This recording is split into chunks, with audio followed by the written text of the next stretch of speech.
प्रिय मित्रों, नमस्कार। मैं पंडित एस.के. शर्मा अपनी चैनल डिवाइन एस्ट्रोलॉजी में आपका हार्दिक स्वागत करता हूं। अपने आज के वीडियो में मैं आपको एस्ट्रोलॉजी के बेसिक्स के बारे में बताने जा रहा हूं। इस वीडियो को कृपया आरंभ से अंत तक देखिए और लाइक का बटन अवश्य दबाएं। वीडियो को अधिक से अधिक शेयर करना भी ना भूलें। धन्यवाद। किसी भी जातक की जन्म तिथि, जन्म स्थान और जन्म समय की गणना के हिसाब से एक जन्म पत्री का निर्माण किया जाता है। एक जन्म कुंडली में 12 स्थान होते हैं, जिसे हम भाव भी कहते हैं, इंग्लिश में हाउस भी बोल देते हैं। इन 12 स्थानों में 9 ग्रहों को बैठाया जाता है। 9 ग्रह जो कि सूर्य, चंद्रमा, मंगल, बुध, बृहस्पति, शुक्र और शनि महाराज विराजमान रहते हैं। इनके साथ ही 2 छायाग्रह राहु और केतु भी होते हैं, जिन्हें मिला के टोटल ग्रहों की संख्या 9 बनती है। ये 9 ग्रह कुंडली के 12 स्थानों में विराजमान होते हैं।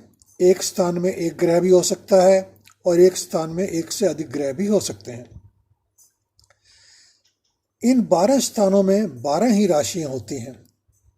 12 राशियां और 9 ग्रहों को अपनी अपनी प्रकृति और गुण अवगुण के हिसाब से विचार करके इनका फलादेश किया जाता है। फलादेश में इन ग्रहों और राशियों के अलावा और भी बहुत चीज़ों का ध्यान किया जाता है, जैसे पंचांग, विष्णोत्तरी दशा, देश, काल इत्यादि इत्यादि। कुंडली के 12 भाव जीवन के अलग अलग पहलुओं को दर्शाते हैं।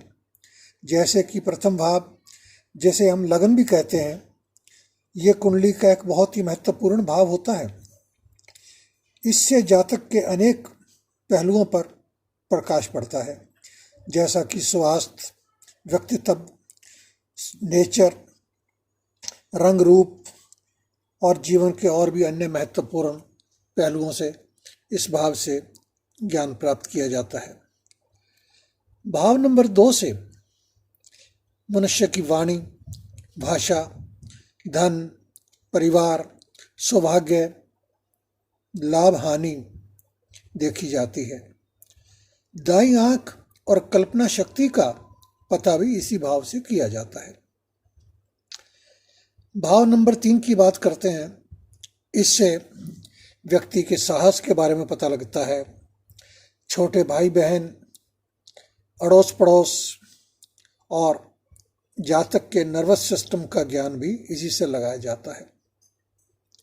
भाव नंबर 4, जिसे हम केंद्र स्थान भी कहते हैं, इससे जातक की माता के बारे में, इसके निवास स्थान के बारे में, वाहन, अचल प्रॉपर्टी, शिक्षा, घर में सुख सुविधा आदि के बारे में जानकारी मिलती है। इसके बाद भाव नंबर 5 आता है, जिससे हम संतान के बारे में पता लगाते हैं। Entertainment, amusement, sudden gains, lottery, जुआ, सट्टा, शेयर मार्केट का अंदाजा भी इसी भाव से लगाया जाता है। भाव नंबर 6 से हम जातक की स्वास्थ्य के बारे में, जिसमें रोग, बीमारी शामिल है, ऑपरेशन, एक्सीडेंट, चोट भी यहीं से पता लगती है। इसके अलावा घर में नौकर चाकर, जातक के ऊपर कितना कर्जा है, कर्जा होगा नहीं होगा, शत्रु कैसे होंगे या नहीं होंगे, शत्रु कमज़ोर होंगे, प्रभावशाली होंगे या क्षीण होंगे, इन सभी बातों का इससे पता लगाया जाता है। एक और महत्वपूर्ण बात है कि जातक के मामा मामी के बारे में भी इसी स्थान से पता लगता है। अब हम भाव नंबर 7 की बात करते हैं, जो कि कुंडली का एक बहुत ही महत्वपूर्ण भाव है। इस भाव से जातक के जीवन साथी यानी पति पत्नी के बारे में, अगर वह व्यापार करता है तो व्यापार में उसके पार्टनर कैसे होंगे, अच्छे नहीं होंगे, कितने समय तक चलेगी पार्टनरशिप, लंबी चलेगी, थोड़ी चलेगी, पार्टनरशिप में लाभ होगा, नुकसान होगा, इत्यादि का अंदाजा भी इसी भाव से लगाया जाता है। जहाँ की 7वां भाव बहुत सी पॉजिटिव बातों को बताता है, इस 7वें भाव को मार्ग स्थान भी माना जाता है, क्योंकि इस ग्रह में कुछ ऐसी क्षमता भी है जो मनुष्य के अंत के बारे में, मनुष्य के जीवन के और कुछ पहलुओं के बारे में भी प्रकाश डालती है। अब हम 8वें भाव की बात करते हैं। 8वें भाव से जातक के जीवन मृत्यु, जीवन के अंत समय का, अगर वो सर्विसमैन है तो उसकी पेंशन, ग्रेच्युटी के बारे में पता लगता है। जीवन में आने वाली कठिनाइयों का समय भी इसी स्थान से लगाया जाता है। 8वें के बाद 9वां भाव आता है। इस स्थान को भाग्य स्थान भी माना जाता है। इस भाव से जातक के पिता, गुड लक, चैरिटी, धर्म ध्यान और लाभ आदि के बारे में ज्ञान मिलता है। इसके बाद 10वां स्थान आता है। इससे जातक के रोजगार, व्यापार, अगर वो नौकरी करता है तो उसका रैंक क्या है, नौकरी है तो प्रमोशन के आसार कैसे होंगे, उसकी रेपुटेशन कैसी होगी, नौकरी, व्यापार आदि में उसका स्टेटस क्या होगा, इन सब बातों का पता 10वें भाव से ही लगाया जाता है। यह भाव भी कुंडली का एक बहुत आवश्यक स्थान होता है। अब हम बात करते हैं 11वें स्थान की। इस भाव से हम अपने मित्रों के बारे में, बड़े भाई बहन के बारे में, धन का आगमन कैसे होगा, उसका सोर्स क्या होगा, अचानक आएगा, किस तरीके से आएगा, लॉटरी से आएगा, सट्टे से आएगा या किसी और मार्ग से आएगा, अंदाजा इसी स्थान से लगता है। भाग्य के उदय होने का समय आदि भी इसी स्थान से लगाया जाता है।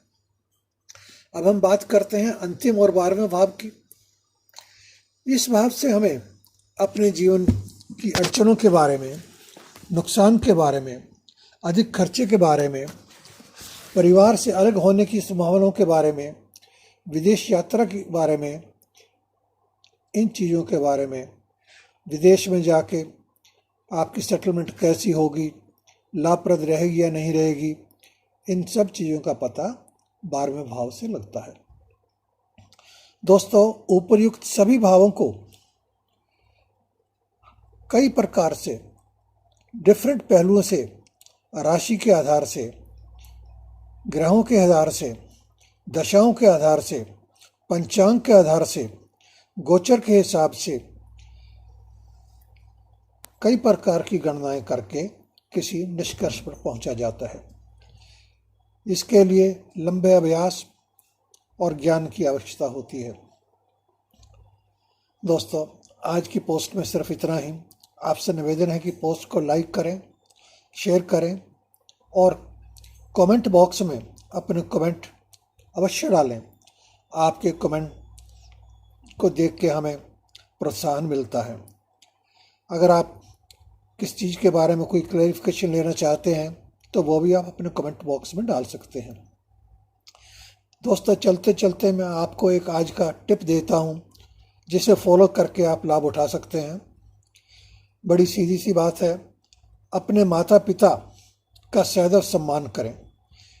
इससे सभी प्रकार के ग्रह आपके अनुकूल रहेंगे और आपका जीवन शांति से चलेगा। मित्रों, हमारे अगले आने वाले ऑडियोज जो श्राद्ध पक्ष के बारे में है, माता के नवरात्रों के बारे में है, अधिक मास और कई अन्य टॉपिकों पर तैयार किए जा रहे हैं, वो शीघ्र ही आने वाले हैं। धन्यवाद मित्रों, ज़्यादा प्रसन्न रहो, मस्त रहो और व्यस्त रहो और हमारे वीडियोज देखते रहो और अपने कमेंट्स भी देते रहो।